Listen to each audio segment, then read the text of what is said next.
Steeler Nation, I hope everyone got that loss out. It's week 2, and we are ready to rock and roll in prime time on Monday Night Football. The Sick Podcast, Steeler Crazy. I'm Jay York Football. This is Mic'd Up Sports One. We want to give a big shout out to our partnership with none other than City Wheelhouse, where the bar is set.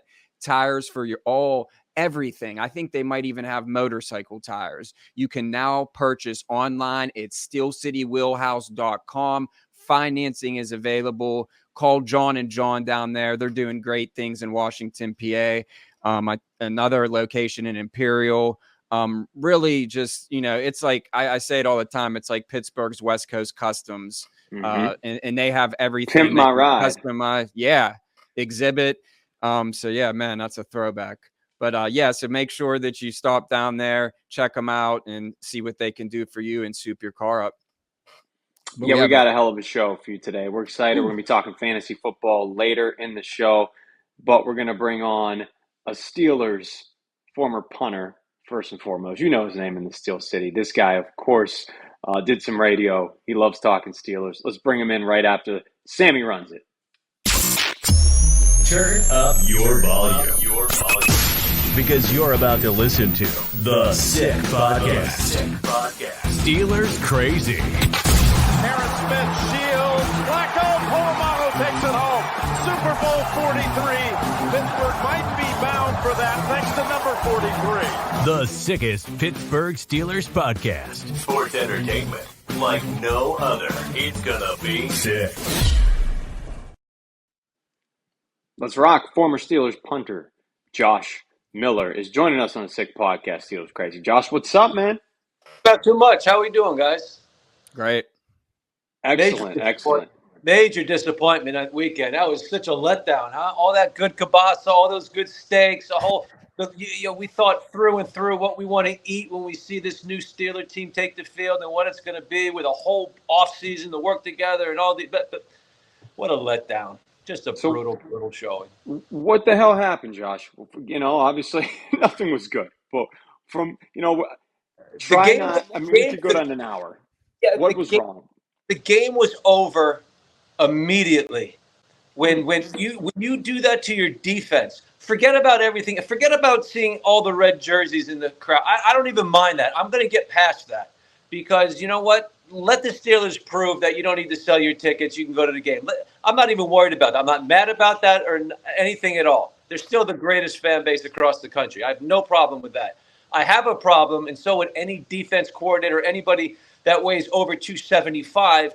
When you go 3 and out 4 times in a row, when you get an interception, you're back on the field, the game's over. Your legs are shot, momentum shifted. They're scoring touchdowns, and you're not. The game was over immediately. It's a long day. They don't come back from that. Brock Purdy looked like Montana, but I guess you do that when you have a passing threat and a running game. I guess you can have a good to average. We don't even know how good this kid is. That's how good that team is. They're set up around there. So he has nothing to lose. There's not a calmer cat playing football than Brock. And we'll still never know how good he is because he doesn't have to be that way now. Because he's so wired and built around them. But what a disappointment on the Steelers side. All 3 facets of the game, I hate to say, didn't show up. And, I've been reading a lot of stuff, even though I'm in Florida, and this bothers me. Everyone's really hitting, Coach Canada extremely hard, as they should. And they're kind of letting, Tomlin have a little grace period. Let me give you an analogy on what exactly it is. I have 3 kids. When a parent comes up to me and says, hey, your son was so polite. He went in the middle of class. He helped a kid that was getting bullied. He got in the way, or he sat at the table with another little.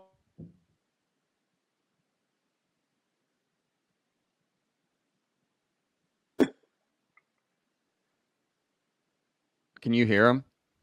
Hold on, Josh. Hold on. He can't hear you. I think you might have muted yourself.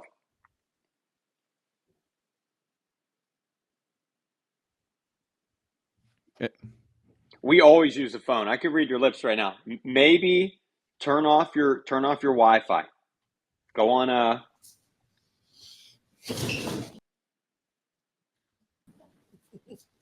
You muted?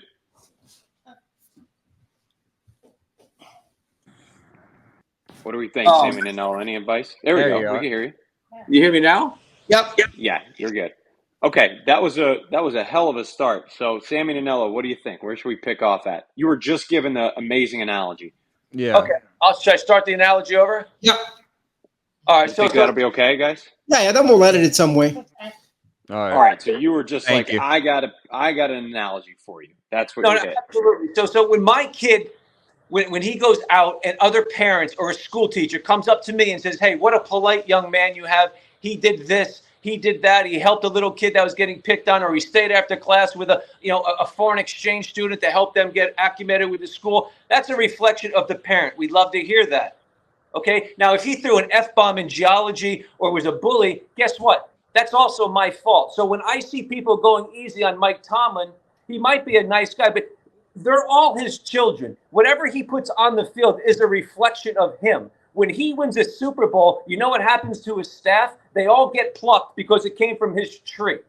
So with that being said, so when a team looks like crap, when a team looks like they weren't prepared right, and when a team goes out there and pulls the stunt that they do at home, how is it not a reflection of him? Like, I don't understand that. We're the first ones to, give him a statue if he wins a Super Bowl, but he has to. He has no choice. It's part of the business. He gets paid whatever he gets paid. A lot of money. You have to get it from both ends. He has to understand that's a reflection of him. So when I see everybody just getting on Canada, I'm not giving him a free pass. Look at his last 36 games as an offensive coordinator. You can make the argument he can't score more than 22 points to save Earth. But with that being said, he didn't get that job because he won a bar bet. They didn't pick his name out of a hat to be OC. He was selected by the head coach, who, again, that's a reflection of him. So, it's not. It shouldn't be so taboo to go after the head coach and then look at the track record. For how it's been. He's getting paid to win games. He's getting paid to go to the playoffs. Really, we lowered the bar. We really did. When I was playing, if you didn't leave Latrobe thinking you were a Super Bowl team, you had problems. Now we're just happy to say, hey, he's always been over 500. That's crap. The bar's been lowered, and I don't know why it's been accepted. I love the guy. If this guy won, I'd drive the damn parade. I have no problem with that. But there's a problem here. Are people paying less money to go to games now? Of course not. They're paying the same amount they've always paid, maybe even more. So what comes with that job? Well, you got to start winning, or things should start falling on your lap. And I don't know if it is or not, but that was an awful performance by a team that I got duped. I was so excited. I think everyone did. I haven't seen this much hype. The two hypest teams going into the season were the Jets, obviously with Rodgers. Now they're back to a 500 team if they're lucky. And the Steelers, I guess they can be the best in the division, blah, blah. They're not. That sample size, it is 1 week. I get it. Let's relax. Let's take our breath. But my goodness, I literally feel like they're running a 100-yard dash and they gave the other guys 10-yard head start. That's what it looked like. They looked that far behind. Boy, oh boy, is it fitting that you have a 4th down and distance marker behind you, because the Steelers saw way too damn many of those. That is for sure on Sunday. Part of the reason, obviously, was because of their young quarterback, Kenny Pickett. How worried should we be, Josh? My thing is this isn't Pop Warner anymore. I truly believe, and I'm not privy, I'm not in the huddle, but I do read some things and I do see what he can and can't do. He should be able to go into a huddle, see something that's not there. He's a grown man. He was drafted in the 1st round. This is professional ball. He should have 2 plays in his pocket at all time that he can audible to and go to. I don't know that he's allowed to do that. Everything that I've read indicates that that's not the case. So with that being said, that needs to change. He should also be able to, if I'm the coordinator, you know what I'm going to do? I'm going to build this playbook around his strengths. And when you start a game, let's get some easy things done. Some timing patterns across the middle, little tiny screens, little quick passes, and not that bubble crap that they've been running for 9 years, that works maybe 4 out of 12 times. I'm talking real life things that go forward and move the chain. Get into 2nd and 4 or 5. It's okay. I just don't see how you're making it easy for this kid to gain confidence early. He has enough weapons at wide receiver, and the O-line, let's just say they had no fingers. The ball should be out of his hand by the time that matters. This kid shouldn't be taking 5 to 7 drops right now and trying to save it. That's a horse crap. You don't do that. They're starting the game as if they're down 24 and they got to play catch up, as opposed to moving the chains and keeping the defense off the field. We're hanging out with the very understated Josh Miller here on the Sick Podcast. Steelers Crazy. Before I kick it over to Jordan, I briefly want to mention great partner of ours, shopyens.com. It's where I got this sick hat. Of course, they do a great job with all of their clothing, the number one brand for Pittsburgh sports. We got to get Josh Miller some of this stuff, man. Sick15 is the code. 15% off your entire purchase at shopyens.com. I know it's easy. It's efficient. It's right to the damn point. No minimum purchase is necessary. So you jump on there, you get 15% off, even a $10 order. Get yourself a koozie, a bucket hat like Jaylen Warren wears, all kind of great stuff. Take it, Jordan. So, you played this position for many years. Presley Harvin continues with these 30-yard punts. Can you walk out there right now and go punt in 30-yard punt? Yes. And listen, I can't pee over my shoes, but I can still punt a ball 55 yards. It comes down to your drop. I'm old, right? And I say this because it's funny, but I literally saw myself naked, and it freaks me out when I see myself at this age naked, because I feel one way, and then I see myself when I get out of the shower, I see another thing, and it's disgusting what nature does. It's cruel. But I do know this. The drop is everything. If I was in high school right now, I would get a full scholarship because I'm consistent. And what he's not is the consistency isn't there. As a punter at this level, you don't get paid for hitting good balls. You get paid because your bad balls are good enough to cover. And that's the problem here. You guys know me. You've seen me. I've never hit a ball that got into the clouds quick. I was just able to put it to the left side, to the right side, 45 yards, 40 yards with at least 4 or 5 hang. And inside the 20, it's not inside the 20. You've got to be aiming inside the 10. So, those are things that all starts at the drop. If your drop isn't good, you're not going to be consistent. And I see this kid, he's got all the power in the world. Yeah. There's a couple things I see personally, even on TV, that he's doing wrong with his drop that just doesn't allow him to be as consistent as he wants to be. But he's got all the tools in the bag, and, it needs to change, because when your team isn't clicking, you got to at least win the field position, which Exhibit A was week 1. The field position was just god-awful. And when you have a decent defense, not saying the Steelers are decent, but any defense that's worth the salt should be able to protect 90 yards. And you got to be able to flip the field when your feet are on the goal line. So he does have to get better, because he could really help out this team. Hold teams to 3 points instead of 7, because that's just a momentum killer. So I wish the kid well. He's a good holder. Yeah. And he has all the tools in the bag, but his bad stuff it can kill a team. Is that why he's still on the team? Because you think he's a good holder? Is that why you think they haven't made a move yet? I threw that in there to say something nice. I think anyone could hold. You guys can hold it after like 20 minutes. But I as a kicker, you like to work with the same holder. So you don't want to do that to your kicker. And now he has to start off with a new holder. You don't know what you're getting. So I threw that in there just to kind of at least say something nice, since I didn't mean.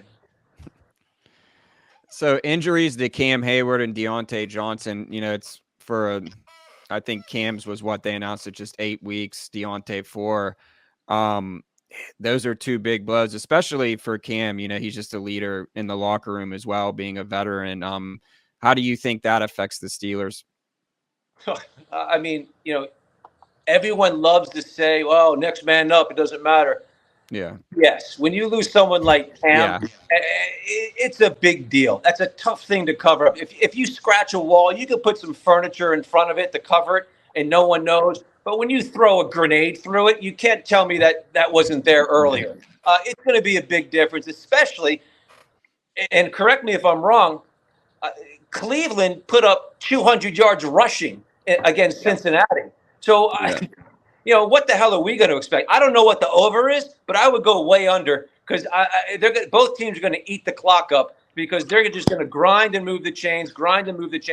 And what does that mean? That means the defense is going to be on the field the entire first half, which means if they come out like they did the second half against McCaffrey, you could expect 74-yard bursts that just burst the bubble out of the team. Mm-hmm. I hate it. I think he's the heart and soul of that team. And it's funny. I do a show with Dan Klecko, and he played that line.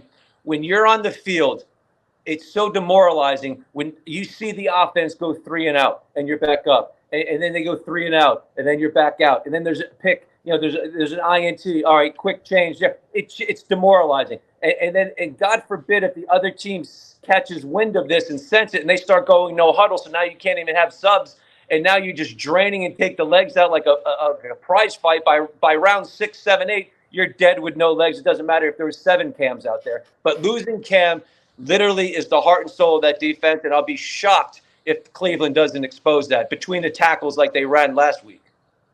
Yeah, I mean, Nick over Chubb, under 38.5, by the way. Vegas is with you. 38.5. They're thinking low scoring. My next 2 questions were, is it possible that the Steelers start 0-2? What's your score prediction for Monday night? And then have you changed your prediction on the Steelers after, week 1? I know it's only week 1, but it did tell a lot.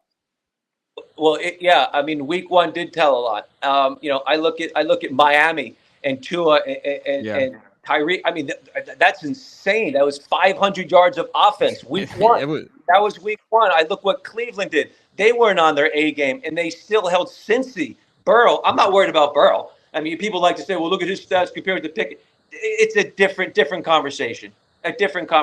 Everyone looked okay going into week 2. Steelers are playing catch up at week 1. I mean, it's because I'll tell you what's scary about this, guys, is that they are 3 games away. Well, no, 2 more games away from pointing fingers. O pointing at the D pointing at the O. And when you have that, I don't care how great Tomlin is as a teacher and a friend and keeps they're done. So is it possible to have a game-changing, season-ending game before week 5? The Steelers are headed that way. My score, can the Steelers score 23 points? I don't know. I mean, I don't know. If they can, I like their chances. My prediction, I had it 17. Can they hire Steelers. A new OC before Sunday then? Or Monday? Is that going to how they're going to score 23? I mean, I would probably say it's going to be like 28 to garbage yards, like he got garbage points, prevent D. I mean, I'd say maybe the Steelers score 17 points if wonderful things happen. It doesn't look good. And I'm not guessing, but game 1 we were guessing. We're just going by game film of game 1. So now we're kind of making a decision on how are they going into game 2. It's not good. You can't tell me things are great right now. It's awful. Listen, I'm overreacting. Maybe if I was the coach, I'd tell the guys, I think, all right, did we get that crap out of our system? Can we please come together and play ball? And that's what they're doing in there. But our job is to really look at it and speak on what we see. That's what we see. Coaches see, but they know different because they're around it all the time. We're not around it. We're just going by what we see. If you set me up with a person with a wig and lipstick and you said that's a girl, but it was a guy, I would know better because I'm going to see it and get up close. Don't tell me it's one thing when it's another. I know for a fact because I saw with my own eyes. I can tell you what I saw.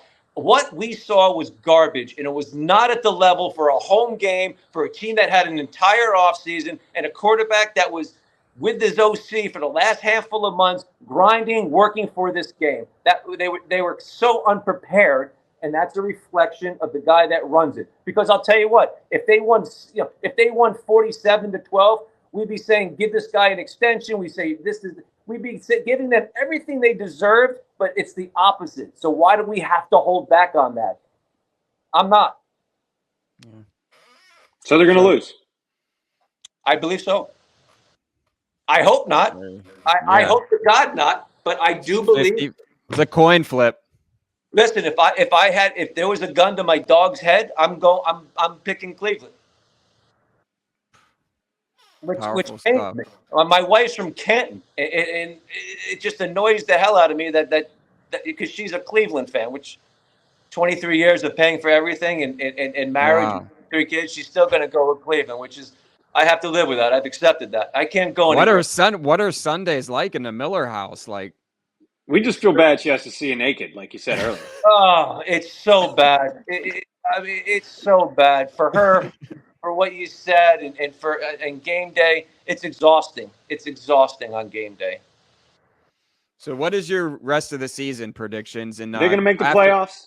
Hit No us way. quick with it. No, Okay. no, God, no. There it is. They're not. AFC's They're tough. not. The AFC is tough in general. I mean, all the division leaders kind of lost. That was kind of nice. And Jacksonville pulls a W out, and you got to say they're real. Miami's real. Cleveland, don't be fooled by Cleveland.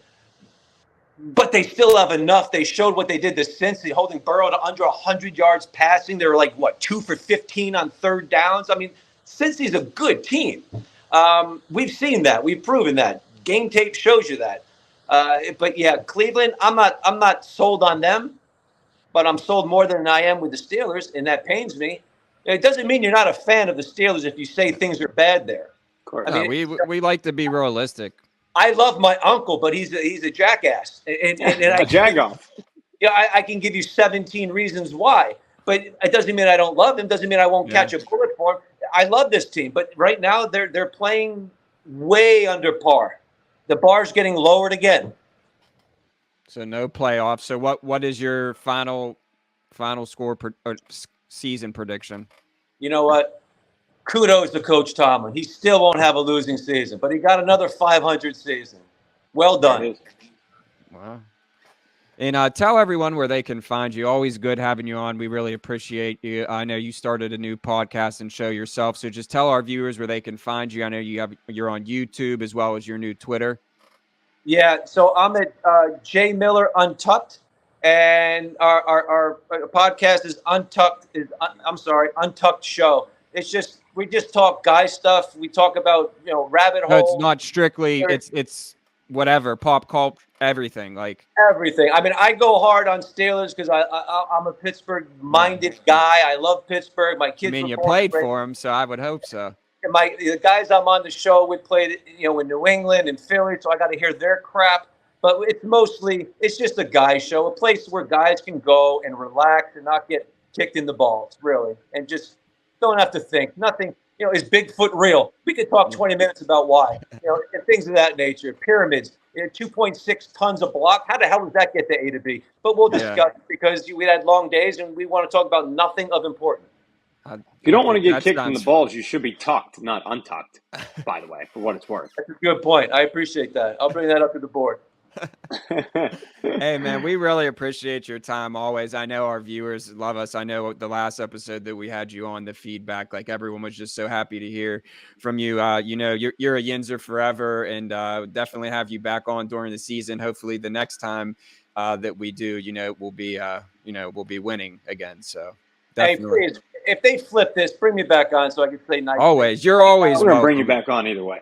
I appreciate it, guys. All Thanks, the best. Josh. I appreciate it. Thank you so much. Hey, bro. Thanks, Josh. I tell you what, that's why I call him Josh Killer. He speaks his mind. He goes from Josh Miller to Josh Killer whenever he jumps on the show. I didn't think we'd be getting all those visuals today, but the guy's freaking hilarious. He's great. And he makes a lot of good points. And, yeah. I mean, the thing is it's crazy to talk to someone who was, there, played under Cowher, everything, and just to really hear the passion because like you said, now he lives in Florida, but all the Steelers that we have on that don't necessarily have roots in Pittsburgh, it's just amazing just to hear their stories. And Josh is, as always, a great guest. Certainly is, and we're excited to bring on another great guest. It's always good to talk fantasy, Mike, and I could use some help because I started Kadarius Toney in week 1, so I took the loss there at the flex position. But we're excited to have a guy who does this full time. He just told us off air that he has 20 leagues, so really excited to talk to him and break down some stuff. But first, we want to talk football is back in full swing with another week of epic games. And who got you covered on the action for every single one of them? DraftKings Sportsbook, an official sports betting partner of the NFL. New customers can bet $5 on football and get $200 instantly. Nobody's missing out on the action this season. That is a great deal, honestly. All DraftKings customers can take advantage of 2 new offers every game this September. Prop bets. Just make yourself some money, even if you throw $50 in there and just have some fun, But, you start winning, just roll with it. But make sure you use our code 6Steelers. We're going to be rocking with DraftKings all season. Mike, I'll pass it to you. Yeah, I mean, it's really important to mention that new customers can bet just $5 and take home $200 instantly in bonus bets. That's key. I had a good week last week on DraftKings. I liked the Tampa Bay Bucks at the Minnesota Vikings. Not many thought they would win outright, but I definitely liked them to cover. So I'm an example right there, making money on DraftKings. You go and do the same. I'll give out a pick this week as well before the end of the show. But speaking of giving out picks, I know you mentioned it, man. I thought not many people had more fantasy teams than me with 9 teams. But this man has 20, like you said. So if you're in need of fantasy advice, there's nobody better to talk to than Alex Caruso. Let's bring him on. Alex, what's up, man? What's up, guys? Appreciate you having me. This is crazy now that the season is finally here. After doing fantasy full time, that the summer, it's kind of the dog days, kind of waiting for the season to start. And now we can finally overreact to absolutely everything with every team after week 1. And I'm just so excited that football is back in a part of my life, like pretty much every other day all week.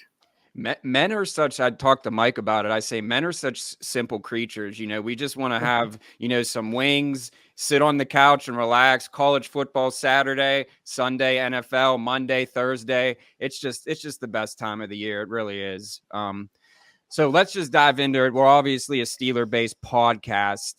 Steelers' perspective in fantasy. Is Kenny Pickett someone who you should roster? I would be staying away from Kenny Pickett. I don't think that he possesses the rushing upside that you need, and I don't think that this offense under Matt Canada is ever going to be a super high volume passing attack with a lot of touchdowns. I think there's a couple players in this team that I do like. Kenny Pickett is probably one of the ones that I would be staying away from unless it's like a 2 quarterback or more format. Okay. So stock up or stock down? I'll start with George Pickens. George Pickens, so far, I would say a stock down. I think a lot of people are starting to get excited about him. I think he can be a stock up. I don't think our viewers are going to want to hear this, but they need to hear the truth. We're unbiased. We're unbiased on the Steelers Crazy Sick podcast. He'll be stock up for a week or two until Deontay Johnson comes back, who is definitely my guy in this offense. But once he comes back, I just don't think that George Pickens is ever going to be the alpha wide receiver they need to. And I think Deontay Johnson's probably the most underrated wide receiver in the National Football League. Okay, let's go with this. Najee Harris. Najee Harris, for me, is definitely a stock down with the rise of Jaylen Warren. I'm a huge believer in Jaylen Warren, and for that, which makes me more out on Najee Harris. I know that Ian Rappaport reported last week that this might be a full-blown 50-50 committee now between Najee and Jaylen Warren, and Jaylen Warren has, I think, consistently outproduced him. I'm not saying that Najee Harris is even bad. I just think that Jaylen Warren is actually really, really good. So at least from a fantasy football perspective, I would say stock down for Najee with how high he was going in drafts. Okay. Interesting. Pat Freiermuth.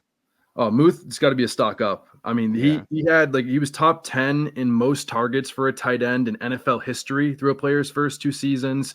He was like one of 6 tight ends that had averaged over 10 fantasy points per game over the last 2 years. I mean, Muth is, I don't think he's ever going to be Travis Kelce or Mark Andrews. We don't need him to be. I think he's one of the better high volume tight ends that we're going to see in the NFL, and someone that I think will hopefully be a Steeler for years to come.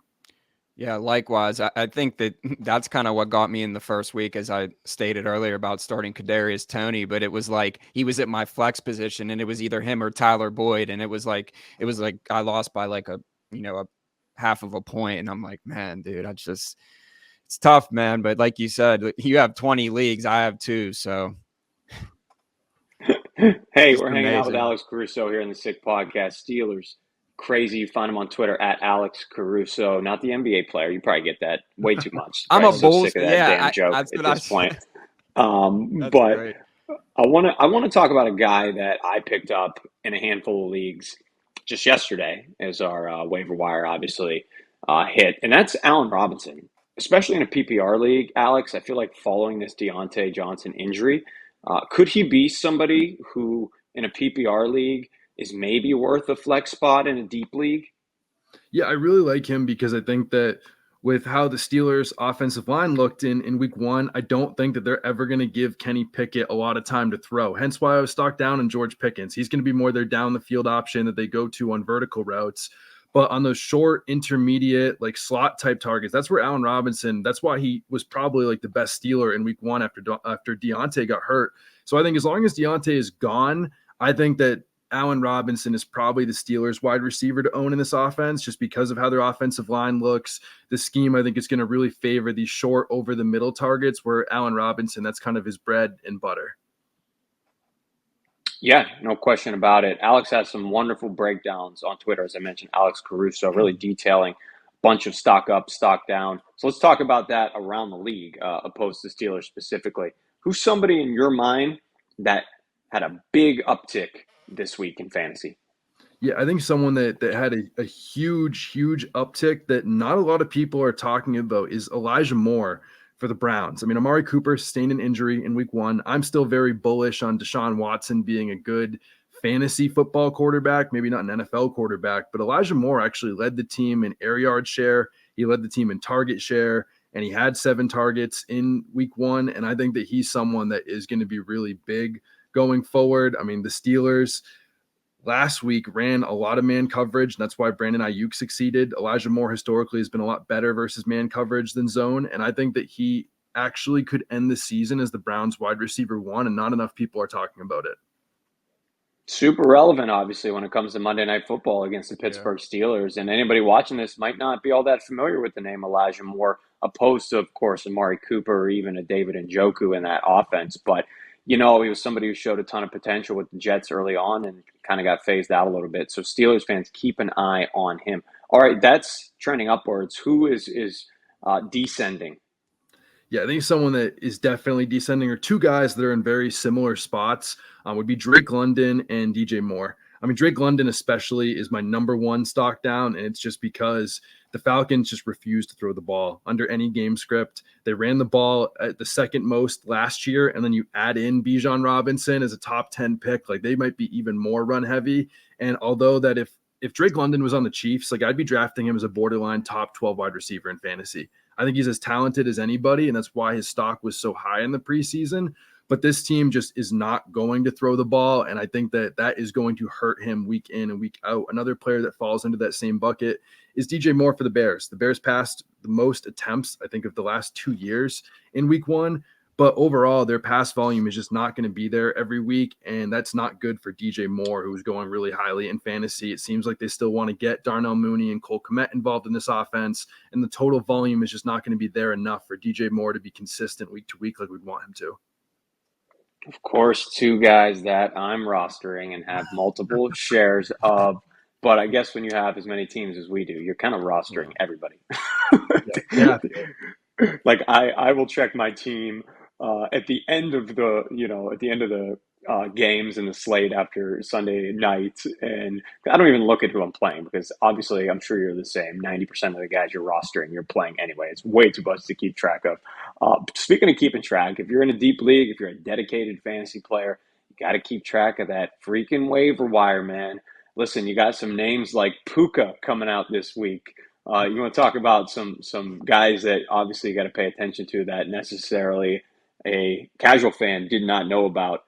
Talk a little bit about Puka Nacua and some other guys maybe that are going to be added around leagues.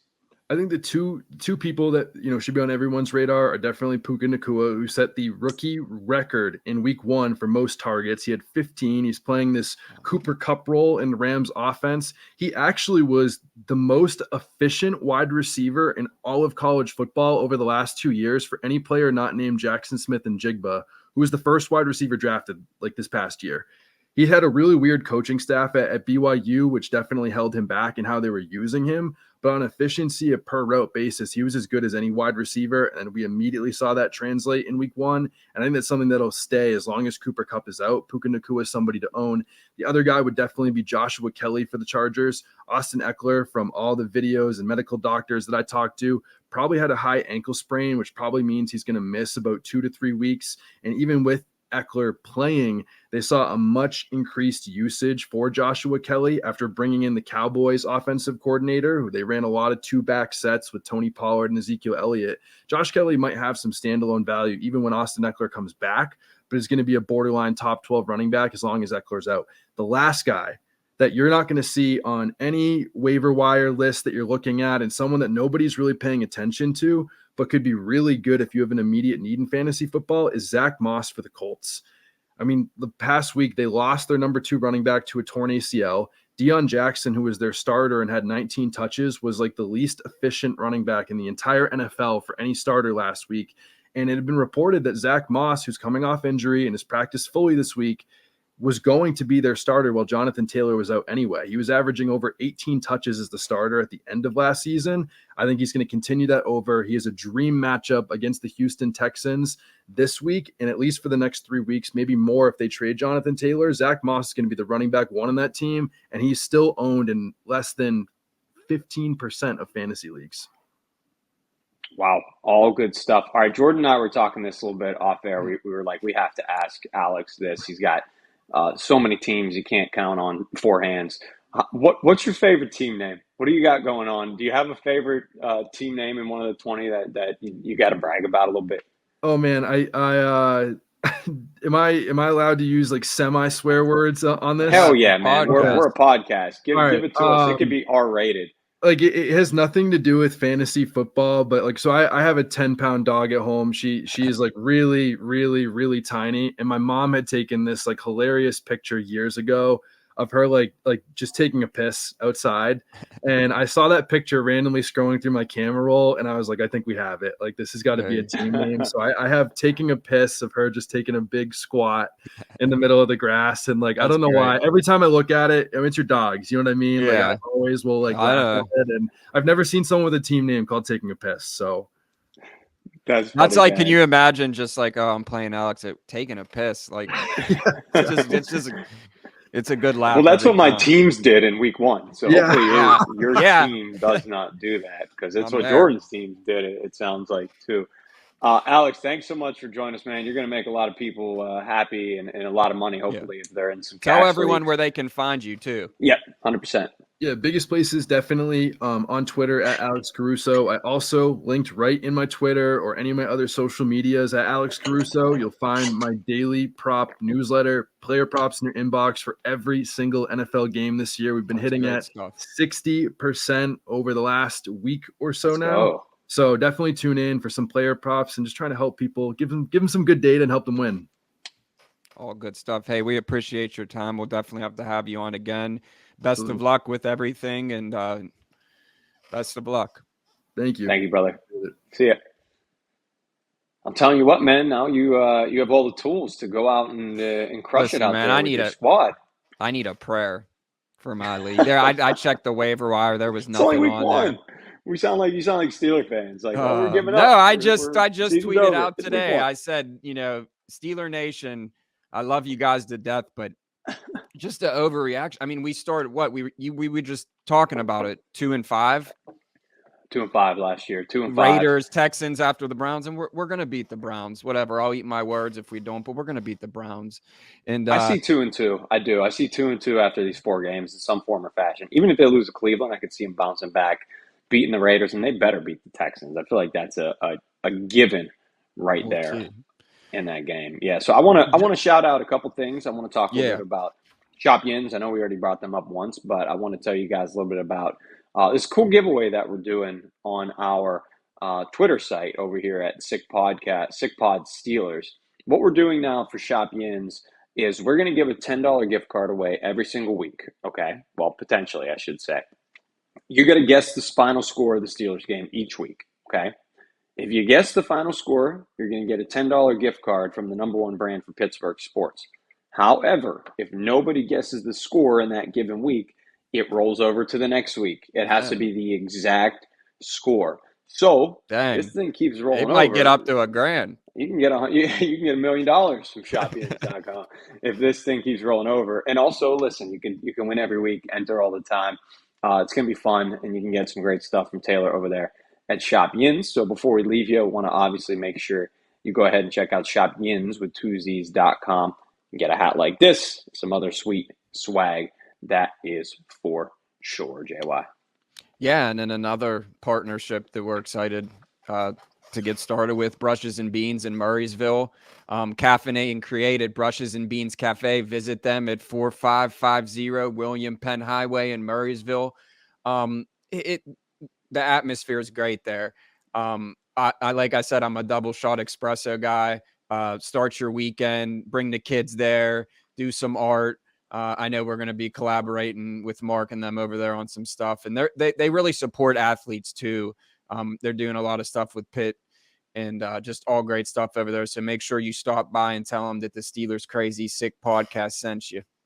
They're so important that our faces are hiding when we bring that lower font up. We don't care about us or our faces. It's all about Brushes and Beans. Need some coffee. That espresso is next level, man. Two shots of that. I'm like, let's get it done. Like ready to play special teams for the Steelers, ready to cover punts and kicks, maybe boom a ball. Gunner.